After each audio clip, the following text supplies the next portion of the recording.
સ્વામિનારાયણ ભગવાનની જય, લક્ષ્મી નારાયણ દેવની જય, શ્રી નર નારાયણ દેવની જય, શ્રી ગોપીનાથજી મહારાજની જય, શ્રી રામચંદ્ર ભગવાનની જય, શ્રી કૃષ્ણ કનૈયા લાલ કી જય, શ્રી પરમ પૂજ્ય ધર્મ ધુરંધર 1008 આચાર્ય શ્રી અજેન્દ્ર પ્રસાદજી મહારાજની જય, પરમ પૂજ્ય ભાવિ આચાર્ય 108 લાલજી શ્રી નુગેન્દ્ર પ્રસાદજી મહારાજની જય.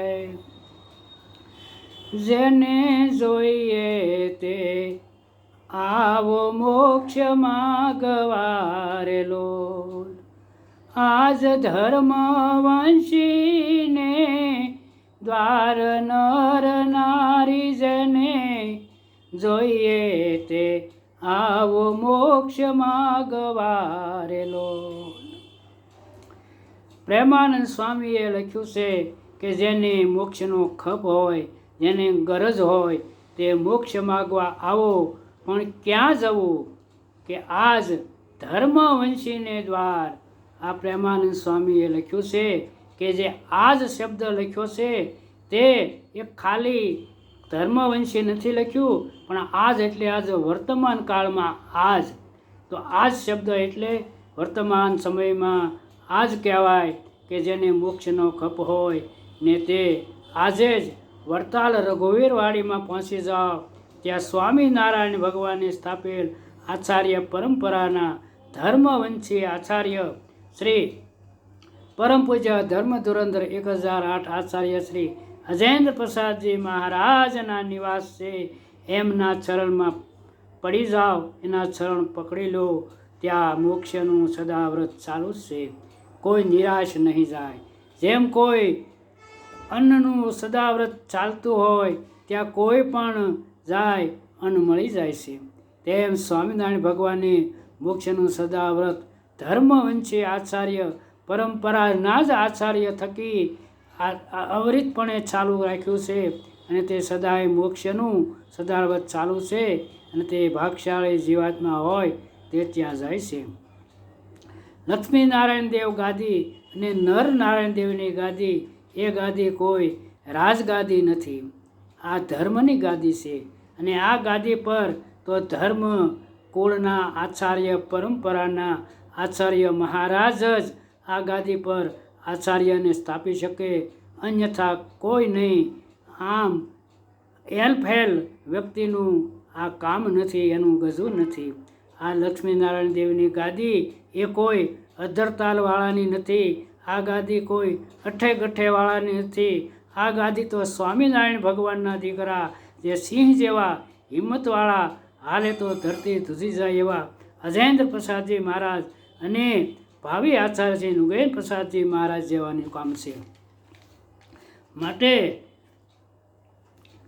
ધર્મ, સત્ય, સિદ્ધાંત, ઉપાસના, વચન, નિશ્ચય જે સ્વામિનારાયણ ભગવાને આ સંપ્રદાયની મર્યાદા રીત પ્રવર્તાવી છે, તે પ્રમાણે જ આજે આચાર્ય શ્રી અજેન્દ્ર પ્રસાદજી મહારાજ તથા ભાવિ આચાર્ય નુગેન્દ્ર પ્રસાદજી મહારાજ પોતે વર્તી રહ્યા છે અને વર્તાવી પણ રહ્યા છે. એમના વચન તે સ્વામિનારાયણ ભગવાનના વચન છે એમ માની સંતો ભક્તો વર્તી રહ્યા છે, અને જે વર્તે છે તેને વંદન છે. આ લક્ષ્મીનારાયણ દેવની ગાદી આલ્યા માલ્યા કે ટાલ્યા માટે નથી. આ ગાદી માટે તો આચાર્ય અજેન્દ્ર પ્રસાદજી મહારાજને ઘેર જન્મ લેવો પડે, એના દીકરા થવું પડે.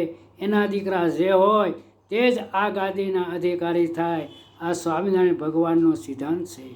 નુગેન્દ્ર પ્રસાદજી મહારાજ જે ગુણવાન, ધર્મવાન, સ્વામિનારાયણ ભગવાનનું લોહી જેની રગે રગમાં વહે છે એવા ખમીરવંતા આ મહાપુરુષ જ લક્ષ્મીનારાયણ દેવ ગાદીના આચાર્ય પદને શોભાવી શકે, દીપાવી શકે. આ ગાડાની હેઠ કૂતરું ચાલ્યું જાય ને મનમાં મલકાતું જાય કે આ ગાડું મારું છે, પણ જ્યારે ગાડાના માલિકને ખબર પડે કે તરત કૂતરાને દંડો મારીને કાઢી મૂકે છે. અને જેમ એક જગ્યાએ એક જ્ઞાન યજ્ઞ ચાલતો હતો, જે વક્તાએ શ્રોતાઓને આ દ્રષ્ટાંત આપીને સમજાવ્યું અને ચેતવ્યા હતા કે થોડા પા ભાગના ગાંડા હતા, બીજા અડધા ગાંડા હતા અને ત્રીજા પૂરા ગાંડા હતા. આ બધાએ વિચાર કર્યો કે આપણા ગાંડાનો સરદાર, ગાંડાના ગુરુ કોણ? તો પા ભાગના જે ગાંડા હતા તેણે પૂરા ગાંડામાં નજર નાખી જોયું, તેમાં એક બધાયને વધી જાય એવો સળંગ ગાંડો હતો. તો તેને બધાયના સરદાર કહેતા ગુરુ સ્થાપી દીધા અને એવું નક્કી કરીને લખાણ કરી લીધું કે તમારે અમે જેમ કહીએ તેમ જ કરવું, નહીં કરો તો અત્યારે રાતના 12 વાગ્યે અમારા સરદાર કહેવાતા ગુરુ બનાવ્યા છે, તો તેથી રાતના 12 વાગ્યે કાઢી મૂકશું. આ ગાંડા ગુરુએ મંજૂર કર્યું ને મનમાં વિચાર કર્યો કે આ ગોલાને ક્યાં ગાય હતી કે દૂધે વાળું કરીએ, માટે મોકો મળ્યો છે તો મજા કરી લઈએ. પણ આ મફતની મજા ક્યારે ભારે પડે એનું કાંઈ નક્કી નથી. માટે યાદ રાખવું કે ધર્મની ગાદીની એટલે એને જેને અટકછાળો કર્યો, તો ગાદીના માલિક જ્યારે સજા આપશે ત્યારે કોઈ સાથ આપનારો નહીં હોય, ભૂંડા હાલ થશે.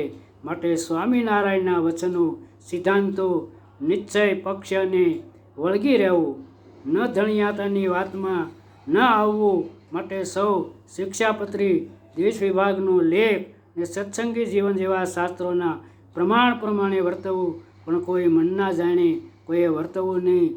માટે સૌ ભક્તોને જય સ્વામિનારાયણ.